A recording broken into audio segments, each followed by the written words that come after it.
Hey, paisans, the time has come. On the air since 2009, the independently produced, non-FCC compliant champ of video game talk podcasting. Here comes Tiger Claw Radio.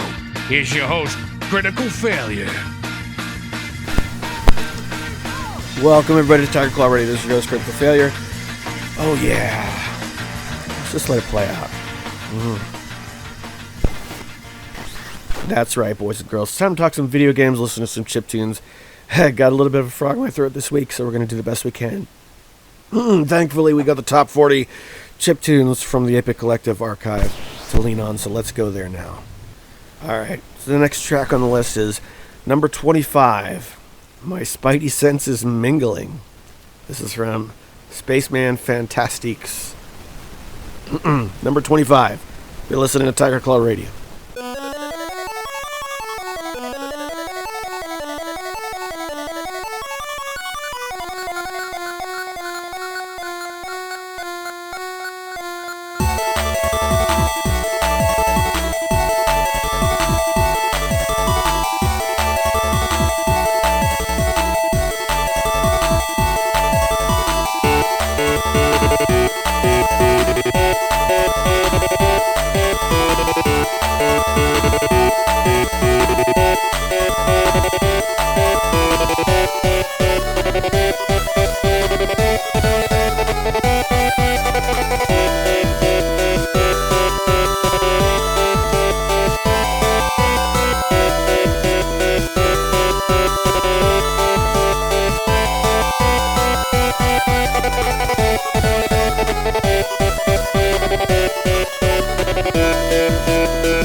Here's some news for you. The Nintendo Switch is back in the news with adding Game Boy and Game Boy Advance emulation functionality. And I say emulation in the sense that they are selling access to the games themselves, as opposed to, like when you actually have an emulator and you download the ROMs and load them on whatever. It's their current iteration of Virtual Console. I know Virtual Console isn't a thing anymore, but now everything's subscription based. But if you have a Switch, there is going to be some functionality for Game Boy and Game Boy Advance. Now, when I first heard this, my knee-jerk reaction was, that's awesome. Something that we should have had years ago. But thanks for trying, or late to the party is better than never, I guess.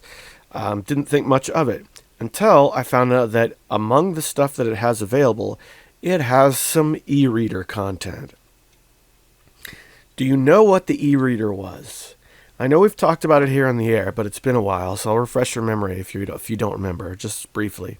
The e-reader was an add-on for the Game Boy Advance that added something that equated to a credit card reader, a swiper. And then you could buy packs of cards that would have games that you could run on the swiper. At the time, there was no real way to play modern iterations of the old games, right? We hadn't come out yet, so we didn't have the Virtual Console. So you could buy Excite Bike in a pack of cards to run on the e-reader. It was as close as we could come at the time to, going out and getting a newly made copy of some of those old games. It was an interesting idea. Didn't last very long. There's a handful of, cards made for it. I know Pokemon did a thing with the e-reader for a while and what have you. And the way they did it was The machine itself had a bunch of assets that were stored on it locally. The games weren't stored on the e-reader, but sound effects and stuff were. The e-reader had like a bank of sound effects and things like that it would run, so that when you swipe the cards, yes, they actually did have data on it. A card would have like 1K of data or something, but they could read assets that were already stored locally in order to save space. This is quite clever. But was it Super Mario 3? I think had some, either Super Mario 3 or Super Mario World. One of those games had specialty levels that were only available via the e-reader, and those are going to be available again via the Switch's Game Boy and Game Boy Advance functionality. That, I think, is legitimately cool. Props to Nintendo for making that stuff available again. Over on Steam, we have the RPG Maker Festival 2023, which is going on right now. All of the RPG Maker games and their assets are on sale. You know me, I'm a big RPG Maker guy, particularly the older versions, or what they call their legacy titles. RPG Maker XP, it's $2.50. RPG Maker 2003, it's $1.99. It's $2. Come on, it's $2. VX Ace is down to $7. And the reason, well, I bring it up for a couple of reasons. One, because if you don't have one of those old legacy titles, it's a great time to go pick it up. They're a lot of fun, even if you're not interested in publishing a game yourself. But I was involved in a project for RPG Maker 2000 up until this past week. It was a chain game where you had 1 week to add 30 minutes of gameplay. And there was like 7 developers or so, however many. And it was incredibly organized. And it just died on my desk. I couldn't push it any further. And I was running into this problem where I had way too many just different obligations to meet. People wanted my time for all sorts of things, you know, outside of the internet and video games and whatnot. And I had to pare down the list. I had to make some tough choices and let some things go because I was starting to let people down. So I let the RPG Maker chain game go. Now, I hadn't added anything to it, but I played what was there so far, and even without me aboard it, it's still, thus far, a pretty awesome game. So I'm still following its development, and when it is released, you can be sure that we'll cover it. I'll make sure everybody here knows so that you can get yourself a copy of the RPG Maker 2023 chain game via RPG Maker 2000. So this project, I think, is a perfect example of why it's worth it to own these old titles. Because if I had at the time, I would have loved to have added my own little level to the RPG Maker chain game. Because, yeah,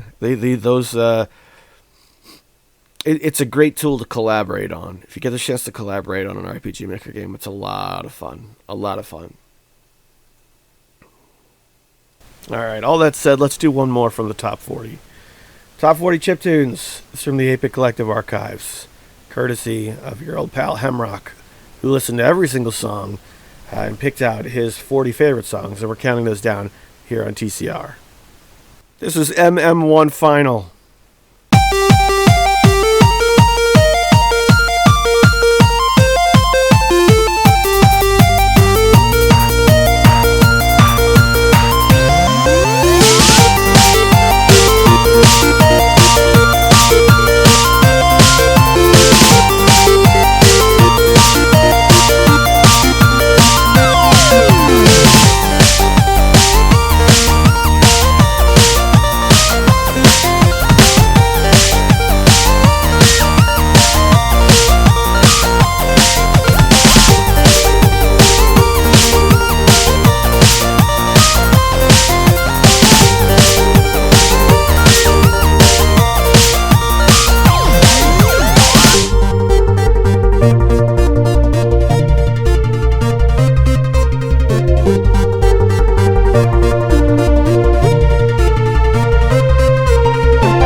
right. We're going to talk some Portal. Give me a second, let me make some tea. I haven't been feeling very well lately, so talking is actually very difficult for me right now. But I think we can do something about that. All right. This should make it better. Hang on a second. I don't like fancy stuff. I drink Trader Joe's English breakfast tea.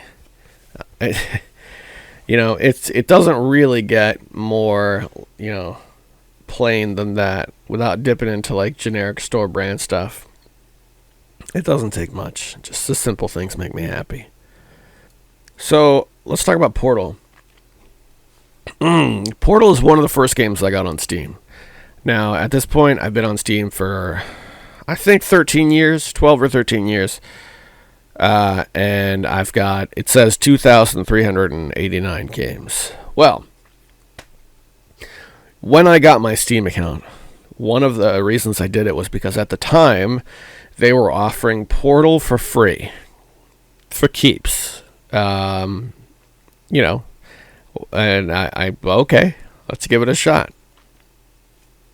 I was running a laptop that couldn't really handle Source Engine games. So, specifically, I could not handle Team Fortress 2, which drove me crazy for a very long time, because I badly wanted to play that game, and I just couldn't. And to make matters worse, Team Fortress 2 offered a badge that was that time-stamped when you joined the game, and they retired like the original badge line, so you couldn't like go back and get one. That pissed me off, man. But that's for another time. Portal was the only one of the Source Engine games that I could actually run on that old computer. And the reason why is because for a large part of the game, you're in very small areas. Now, towards the end, it opens up, and of course, my computer just couldn't handle it at the time. So this is back in 2010. I played most of Portal. So Portal has 19 stages in it, with the last one being escaping the test scenario and then the battle. So I got to stage 18 back in 2010. And I kind of left it at that because that's when my computer stopped being able to handle it, keep up, whatever. But up to that point, I remember pretty fondly. But I hadn't ever really gone back to try it. Portal 2 came out, and I played Portal 2 for a little while, when it was new. But I think I currently have like 5 hours in Portal 2, something like that. Anyway, the point I'm trying to make is something got me to go back and finally play the original Portal again. And I played it all the way through, and I beat it. And I gotta say, it's a really good game. Now, to be fair, that's no secret. The original Portal, it's one of the Valve classics. When people talk about, wanting Half-Life 3, and people talk about, like, wishing Valve still made games, Portal was from that era, where Valve was really doing their best work in terms of game design.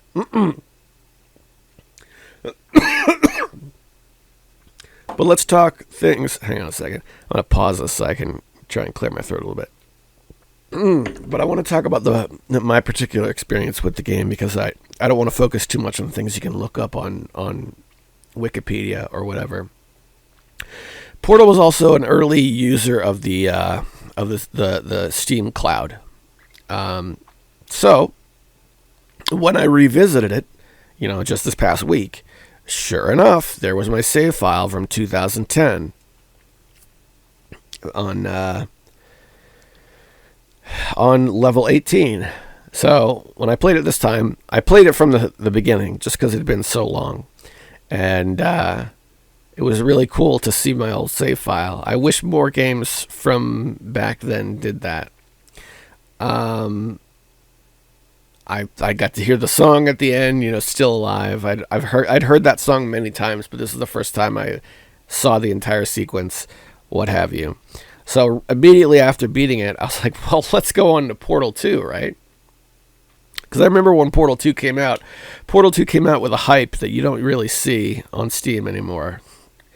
To remind you what was happening, they had something called the Potato Sack going on, which was a group of games. This is before Portal came out. And the more you played any one of those potato sack games, the faster Portal 2 would actually be released.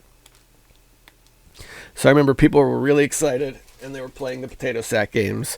And of all the games that were in the potato sack, and I can't remember which ones there were, the only one that I actually owned was Super Meat Boy. And I remember, like, I'm kind of done with Super Meat Boy. So that was kind of a fun release. Now, I went back and saw... I didn't play all the way through Portal 2, but I was, reading about it. And the song that plays at the end, the Portal 2 version of Still Alive, or whatever they call it. One guy said, it's really sad because that song kind of marks the end of the Valve's, game design being at their peak. That era kind of closes with the Portal 2 song. So I kind of wanted to play it to the end so I could see that. But Portal 2, if you've never played it, they add a few mechanics to Portal 2 to make it more complicated. You're now redirecting laser beams. There's goop that makes you slide. You're jumping through the air on these huge springboards. Needless to say, if I was still on that old laptop, Portal 2 wouldn't run. I really liked the campaign though. The actual story they had going was pretty compelling. But I didn't last long with the increased complexity. So I ended up uninstalling it. Not that I'll never play it again, but I got other things right now that I'm interested in. So when the next sale hits, if you've never got around to playing the original Portal, highly recommend it. Portal 2, I guess I recommend it if you're smarter than I am. Or if you don't mind wading through the workshop, which is something I usually enjoy in video games. I gotta say, I didn't realize I was peaking so hard on the microphone. My apologies. I backed up a little bit. That should take care of it. In an unrelated and happy note, I went back to Unreal Tournament, the original Unreal Tournament Game of the Year edition from 1999. Now, this is a game that, if you remember a couple weeks ago, Epic pulled all the Unreal games from Steam. And they talked about closing, multiplayer services for a lot of these games, for all the games. Well, the original Unreal Tournament, the community actually ended up making the most recent patch, even though that was a long time ago. So, I loaded that game up, and all of the services still work, which was wonderful. Not only do all the services still work, but that includes like the IRC, that when you like click multiplayer chat, and you're like looking for a server, there's that IRC. And it's always empty, for the most part. But still functions. You can still connect. You can still find multiplayer games. They're still populated. I love it.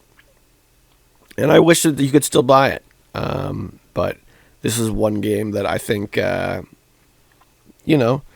ways to get it from other means. And if not, then you should be able to get a CD copy for not that expensive. I want to see what a key costs from the key websites, because I remember at the day it went down, you could get an Unreal Tournament key for like $4. And that was a lot for an Unreal Tournament key, while it was still around. Unreal Tournament. And let's see. €31.99. Let's see what that ends up being in freedom dollars. No, it won't tell me. It's 32 euros.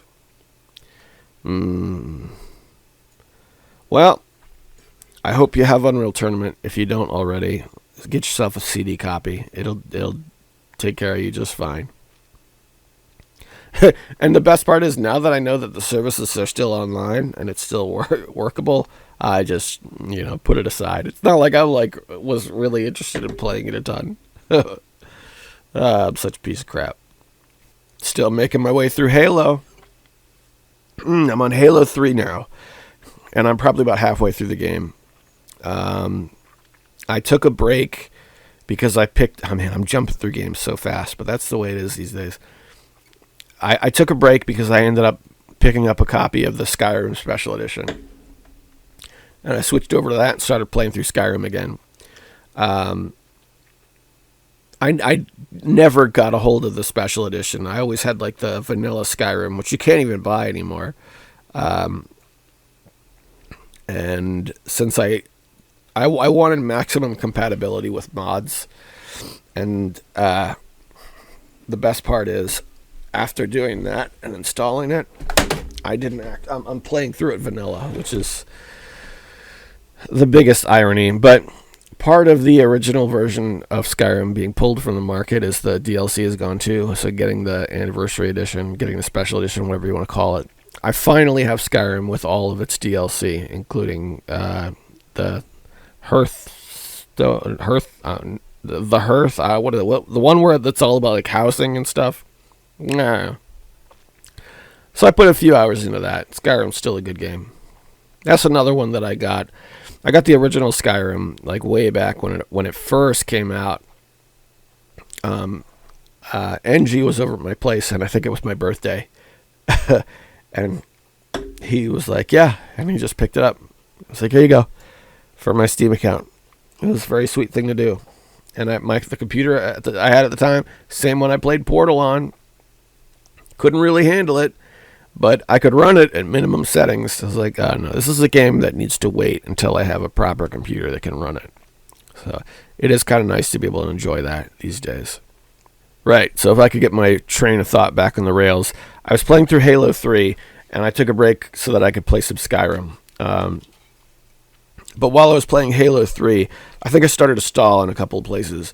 Not because I was getting lost, which is what was happening in the first two Halo games, but Halo 3 has this, these giant, like, walker spider things, and you've got to climb on top of them and get inside. It's a monumental pain in the butt. So, yeah, I don't know. This is after playing 2.5 games of Halo. Playing through 2.5 games. So I gave it a break. And part of me is worried that this break might mean that's as far as I get through the Halo franchise, at least for now. But I played through Halo 1 and 2. Those are the ones that I remembered fondly. Those,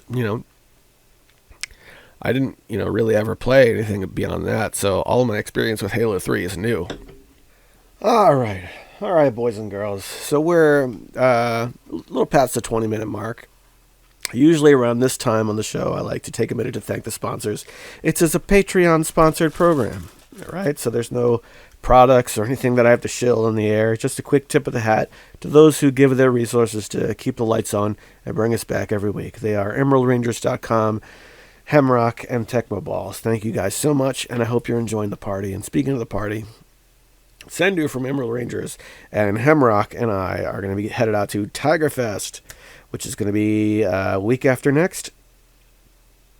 And we're headed out to an undisclosed location for several days to play video games and run devious experiments in our laboratories.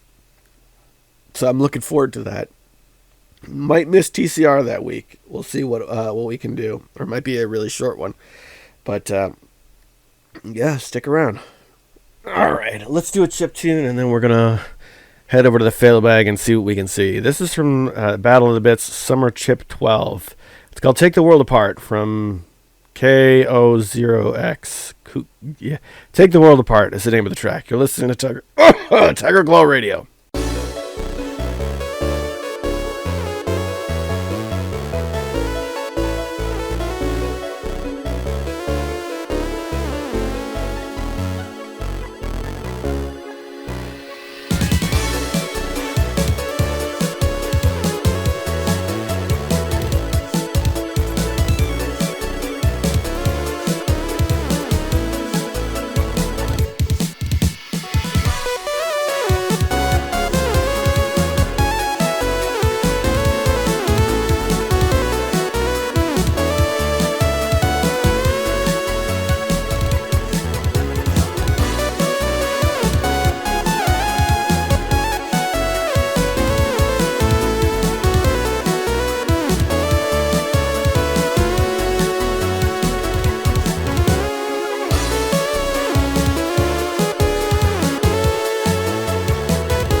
Man, I don't have the chatter in me today. Alright, let's do this. It's time for the fail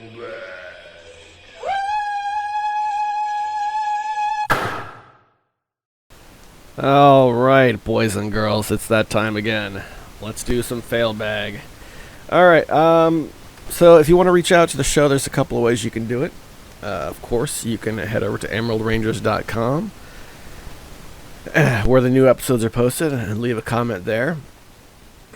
And you can also head over to the Discord, leave a comment there as well. You can leave a comment on YouTube, but know that YouTube is 1 week behind.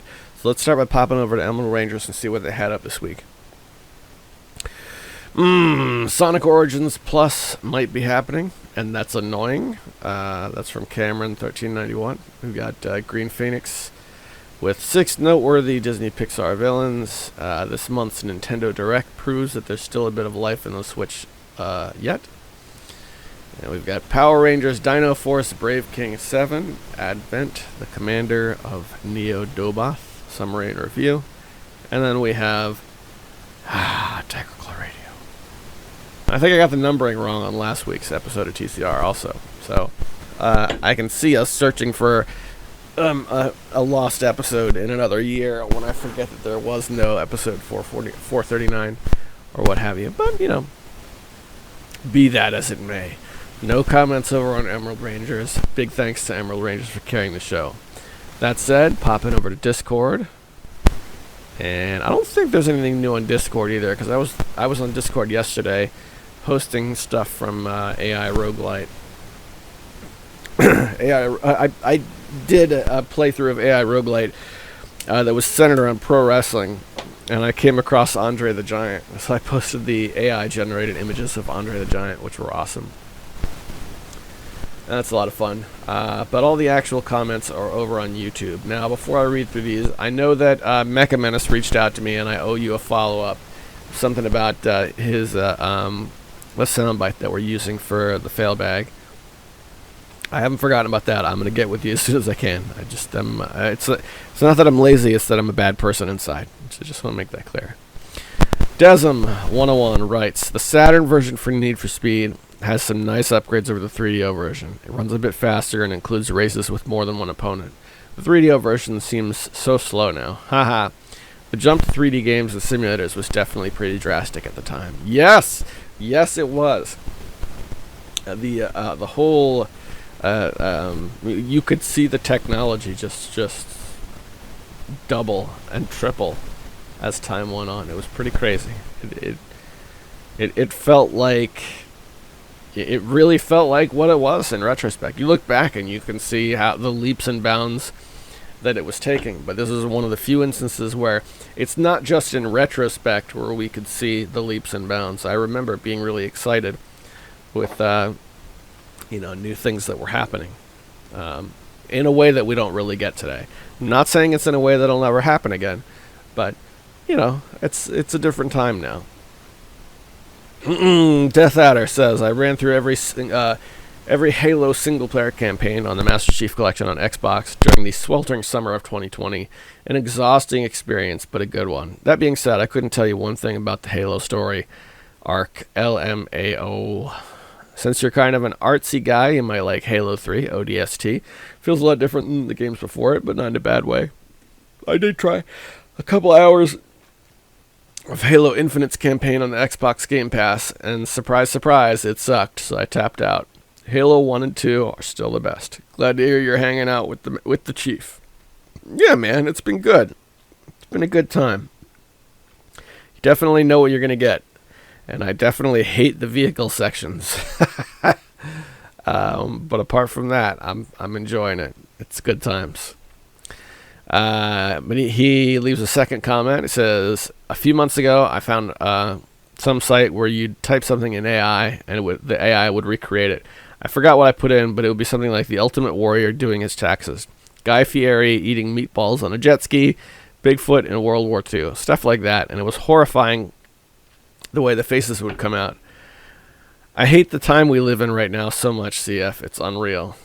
The one AI video game that the Gaming Beast is head over heels with does sound pretty fun, though. Yes, it is pretty fun. It's pretty bizarre. It's, how would I describe it? It's less like a video game with a traditional start and finish where you're trying to get to the end of the video game, and it's more like a weird AI construct where it's trying to give you everything your heart desires. I equate it more like the PC gaming edition of the holodeck from the next generation. It's good. It's a good experience, but man, is it bizarre. And because it's so tailored to your inputs, I have a great personal interest in seeing other people's screenshots of AI roguelite, because it'll say and do things that it just won't ever do for me. So yeah, I highly recommend it. Good to hear from you, brother. Last comment we got is from the Ambernick, RG280V versus PAL-KD V90 practical comparison video. And this one guy says, does the V90 have built-in memory for saving? And I know this guy doesn't listen to TCR, so let's respond to him. No. Oops. No. The V90 has an SD card slot. The firmware is all stored on this single SD card. It's also where games are saved. Reply. People read stuff like that, and it's easy to write that off as, oh, it's a stupid question. But maybe this guy just doesn't, work with this kind of stuff. Maybe this is some guy who's like, been in construction, and maybe played Nintendo a little bit 30 years ago and is kind of returning to it for the first time since then. You don't know where this guy's from. So I wanted to make sure and give him a real answer. Because I think people deserve real answers. Oh, I just realized I had it set to filter ones I'd responded to. Did I miss anything?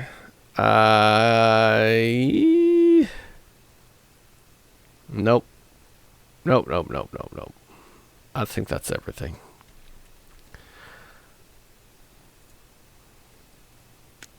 And yes, I know this is a bit of a short episode, but it hurts to talk. And it's Valentine's Day. My daughter turns 9 today, so I'm gonna go off and prepare to have an awesome time, eating cake with the kids, and just enjoying humanity. So as we part for this week, I want to remind you to find some humanity in your week. Take care of yourselves, because I'm rooting for you. I really am. See you next week.